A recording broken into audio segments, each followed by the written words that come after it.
جو پہلے جواب میں وہ بات ضمناً موجود تھی، لیکن صحابہ چاہتے تھے کہ تفصیلاً آ جائے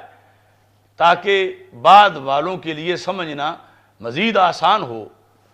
قالو، صحابہ نے کہا، فما لنا فیہا یا رسول اللہ صلی اللہ علیہ وسلم، اس میں ہمیں کیا ملے گا، یعنی اس عمل کا ذاتی طور پر آخرت میں ہمیں کیا فائدہ ہوگا، یعنی سنت تو ہے، یہ کریں گے، اس پر عمل ہوگا، لیکن وما لنا فما لنا فیہا، یعنی یہ صحابہ ترجمان تھے پوری امت کے، کیونکہ آج کے کروڑوں راضی نما سکالر اکٹھے ہو کے کسی ایک سوال کا بھی وہ جواب نہیں دے سکتے جو زبان رسالت سے ملنے والا تھا، اور وہ جواب بعد والے سارے مل کے بھی مانگ نہیں سکتے آج، چونکہ وہ زمانہ گزر چکا ہے کہ جس کے اندر سرکار دو عالم صلی اللہ علیہ وسلم کے بتائے ہوئے پر احکام جو ہے وہ مرتب ہو رہے تھے۔ اگرچہ آج بھی جو ماہ نبوت ہیں وہ تو چمک رہے ہیں، اور چمک تجھ سے پاتے ہیں سب پانے والے، میرا دل بھی چمکا دے چمکانے والے، یہ آج بھی ہے، لیکن اس وقت ظاہری حیات کے اندر جو وحی اتر رہی تھی اور جو سرکار دو عالم صلی اللہ علیہ وسلم فرما رہے تھے، وہ الفاظ وہاں تک کلام نبوت اور شریعت مطہرہ اور دین محمدی صلی اللہ علیہ وسلم کی سرحدیں موجود ہیں۔ تو صحابہ نے پوچھا ہمیں اس میں کیا ملے گا، تو رسول اکرم صلی اللہ علیہ وسلم نے فرمایا بِكُلِّ شَعْرَةٍ مِّنَ الصُّوفِ حَسَنَةٍ، کہ جانور کی اون کے ہر بال کے عوض میں رب تمہیں ایک نیکی عطا فرمائے گا۔ بِكُلِّ شَعْرَةٍ مِّنَ الصُّوفِ حَسَنَةٍ، یہ جو بھینس ہے کا جو کٹا ہے، پھر جس کے اندر شرائط پوری ہو جائیں عمر کے لحاظ سے،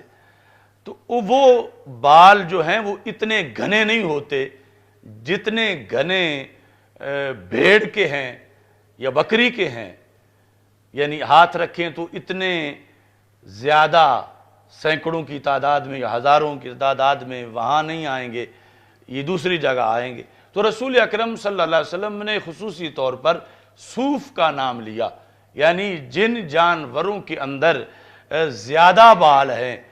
زیادہ ایک بالشت میں اوسطاً زیادہ آبادی ہے بالوں کی، تو رسول اکرم صلی اللہ علیہ وسلم نے فرمایا کہ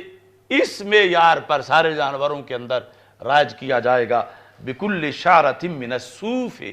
اون میں سے ہر بال کے بدلے میں رب ذوالجلال ایک نیکی عطا فرمائے گا۔ اور ترتیب میں اس طرح ہے کہ پہلے بعض حدیثوں میں یہ سرکار نے لفظ بولے، فرمایا بِكُلِّ شَعْرَةٍ حَسَنَةٍ، ہر بال کے بدلے نیکی ہے۔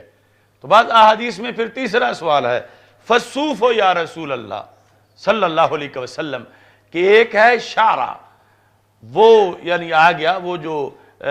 سانڈ کا مسئلہ ہے، فَالصُّوفُ یا رسول اللہ صلی اللہ علیہ وسلم، اگر بال جانور ہوئی اون والا اور بہت گھنے ہوں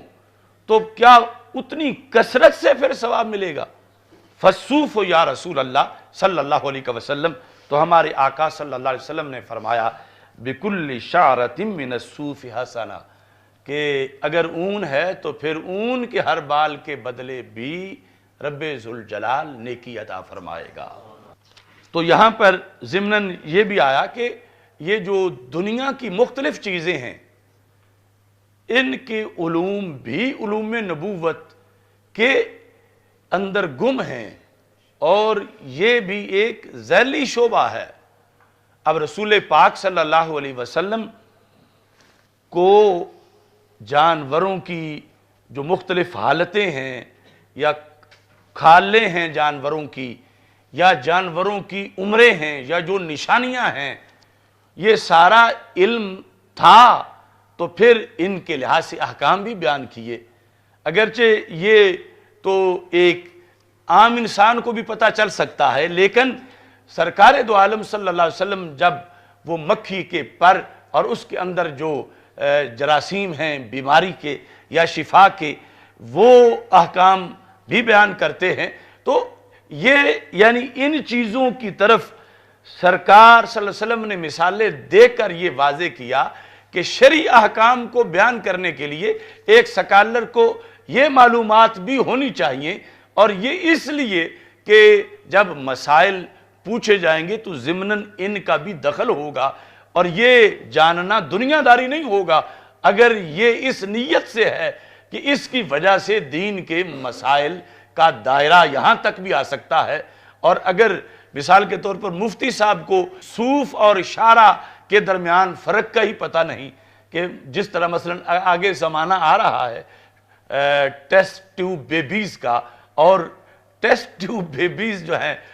وہ بے خبر ہیں یعنی اس ماحول سے کہ جس میں جانور جو ہیں وہ پیدا ہوتے ہیں، بڑے ہوتے ہیں، یا کاشتکاری ہوتی ہے یا زرعی ماحول ہوتا ہے۔ انہوں نے ساری زندگی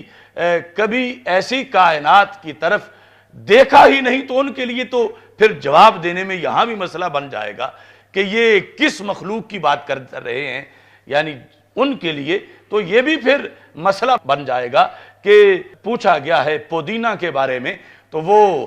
شاید اس میں آ جائیں کہ پودینہ کے تو اتنے بڑے بڑے درخت ہوتے ہیں کہ نیچے جو ہے ان کے بھیڑیے بھی داخل ہو جاتے ہیں۔ تو اگر ان کا یہ مطالعہ نہیں ہوگا کہ وہ تو چھوٹے چھوٹے پودے ہیں، یعنی ان کا قد و قامت ایسا نہیں ہو سکتا کہ نیچے چار ٹانگوں والے بڑے بڑے جانور قداور چھپ سکیں، تو اس لیے یعنی یہاں مثالیں دے کر نبی اکرم صلی اللہ علیہ وسلم نے اس طرف بھی متوجہ کیا کہ یہ معلوم ہونا یا ادھر علم کو بڑھانا یہ دنیا داری نہیں، بلکہ علوم نبوت کے زیر سایہ شریعت بیان کرنے کے لیے یہ چیزیں بھی بالواسطہ ضمناً ضروری ہیں۔ اور نبی اکرم صلی اللہ علیہ وسلم ہر قسم کی مخلوقات کے، جن کے آج کائنات کے بڑے بڑے ماہرین جو جانوروں کے ہیں ان کو نام تک نہیں آتے، ایسے وہ جزیروں میں ہیں، سمندروں کی تہ میں ہیں، پہاڑوں کے پیٹ میں ہیں، رسول اکرم صلی اللہ علیہ وسلم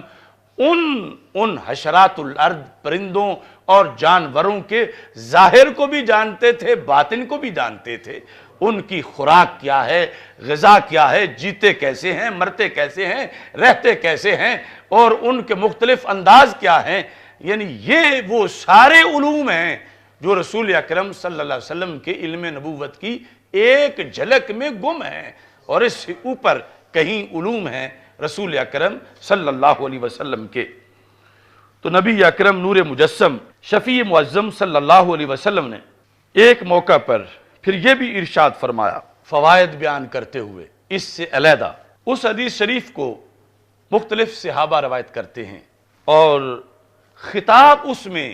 سیدہ طیبہ طاہرہ فاطمہ الزہرا رضی اللہ تعالی عنہا کو تھا۔ رسول پاک صلی اللہ علیہ وسلم ان سے مخاطب تھے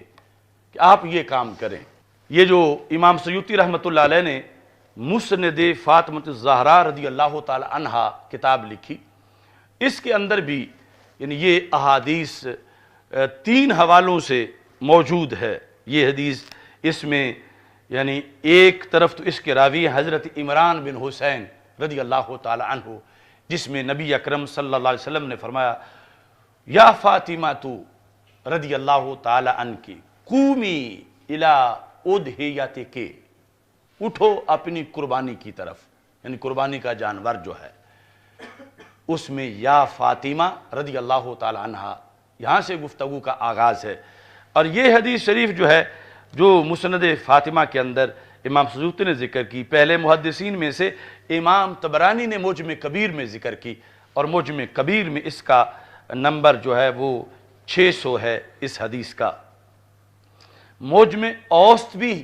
جو امام طبرانی کی ہے اس میں بھی موجود ہے۔ بہقی نے سنن کبریٰ کے اندر بھی اس حدیث کو روایت کیا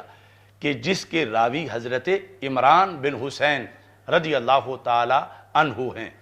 یہ میں اس لیے بیان کر رہا ہوں کہ تاکہ اگلے حدیث کے الفاظ کے لحاظ سے بھی میں متوجہ کرنا چاہوں گا، چونکہ ایک حدیث سے کئی مسائل کی طرف رہنمائی ہوتی ہے۔ پھر اسی حدیث کو حضرت ابو سعید خدری رضی اللہ تعالیٰ عنہ نے بھی بیان کیا، جو حضرت ابو سعید خدری رضی اللہ تعالیٰ عنہ نے بیان کی، اس میں بھی ہے یا فاطمہ رضی اللہ تعالیٰ عنہ قومی الی اضحیتک، قومی آپ کھڑی ہوں اپنی قربانی کی طرف۔ یہ جو ہے اس کو مستدرک للحاکم نے روایت کیا ہے، مستدرک میں حاکم نے، اور امام بزار نے اس کو روایت کیا ہے۔ اور تیسری حدیث کو روایتی مولا علی رضی اللہ تعالیٰ عنہ کرتے ہیں، حضرت علی بن ابی طالب رضی اللہ تعالیٰ عنہ، اس میں ہے یا فاطمہ قومی واشہدی، اے فاطمہ آپ کھڑی ہوں اور آپ مشاہدہ کریں اپنی قربانی کا۔ یہ بھی بہقی کے اندر موجود ہے، اور اس کے علاوہ کتب کے اندر بھی اس کا تذکرہ موجود ہے۔ رسول اکرم نور مجسم شفیع معظم صلی اللہ علیہ وسلم کی یہ حدیث جو ہے امام منذری نے الترغیب والترہیب میں بھی اس کو ذکر کیا ہے، جلد نمبر 2 میں صفحہ نمبر اس کا الترغیب والترہیب کا 199 اس پر موجود ہے۔ یعنی بہت کم حدیثیں ہیں کہ جن کے شروع سے صحابہ میں سے ہی راوی 2 یا 3 ملیں، اکثر ایک راوی صحابہ میں سے ہوتے ہیں، آگے پھر لاکھوں تک بات پہنچتی ہے سلسلہ بسلسلہ، لیکن اس حدیث کے اتنے راوی جو ہیں جن میں مولا علی رضی اللہ تعالی عنہ بھی ہیں، شروع سے ہی موجود ہیں۔ تو ہمارے آقا صلی اللہ علیہ وسلم نے فرمایا، جب قربانی جو سیدہ فاطمہ طیبہ طاہرہ رضی اللہ تعالی عنہا کی قربانی تھی، جب اس پہ چھری چلنے لگی تو رسول اکرم صلی اللہ علیہ وسلم نے فرمایا یا فاطمہ قومی، قم امر کا صیغہ جو مذکر کے لیے ہوتا ہے، قومی جو امر کا صیغہ ہے مؤنث کے لیے، کہ آپ اٹھ کے کھڑی ہوں، اور ساتھ جو دوسرا ہے فشہدی، کہ آپ حاضر ہو جائیں قربانی کے پاس، موجود پاس کھڑی ہوں، اس کو دیکھیں۔ تو نبی اکرم صلی اللہ علیہ وسلم نے ارشاد فرمایا، صرف جو حدیث کے لفظ ہیں فَإِنَّ لَكِ بِأَوَّلِ قَطْرَةٍ تَقْطُرُ مِن دَمِهَا، کہ اس قربانی کے جانور سے خون کا جب پہلا قطرہ نکلے گا، یعنی اتنی زود اثر ہے قربانی، اتنا جلد قربانی اپنا کردار ادا کرتی ہے کہ اس کا پہلا قطرہ، دوسرا تیسرا چوتھا وہ تو بعد کی بات ہے، یا سارا جب خون نکل جائے یا پھر مزید آگے چمڑا اتارا گیا اور گوشت تیار ہوا، فَإِنَّ لَكِ بِأَوَّلِ قَطْرَةٍ تَقْطُرُ مِن دَمِهَا أَن يُغْفَرَ لَكِ مَا سَلَفَ مِن ذُنُوبِكِ، کہ اس قربانی کے جانور کی چھری سے جو پہلا قطرہ نکلے گا، اس قطرے کی وجہ سے آپ کے وہ بخش دیے جائیں گے جو ماضی میں ذنوب آپ کے گزرے ہیں۔ اللہ اس پہلے قطرے سے ہی ان ذنوب کو بخش دے گا۔ یہ پہلی حدیث حضرت ابو سعید خدری رضی اللہ تعالیٰ عنہ روایت کرتے ہیں۔ جو دوسری حضرت عمران بن حسین رضی اللہ تعالیٰ عنہ روایت کرتے ہیں، اس میں یا فاطمہ قومی الی اضحیتک، اپنی قربانی کی طرف کھڑے ہوں، فشہدیہا فإنہ یغفر لک عند اول قطرۃ تقطر من دمہا کل ذنب عملتیہ، ہر ذنب، اب ذنب کا معنی میں یہاں نہیں کرتا، ذنب یقیناً یہاں اس سے مطلب وہ نہیں جو عام لوگوں کے لیے لفظ ذنب کا استعمال ہو تو مطلب ہوتا ہے، یعنی جو ان کی شایان شان ہے، سیدہ طیبہ فاطمہ الزہرا رضی اللہ تعالی عنہا کے شایان شان جو بھی ذنب کا معنی ہے، لیکن اس کے اس بات کر کے لفظ ذنب کا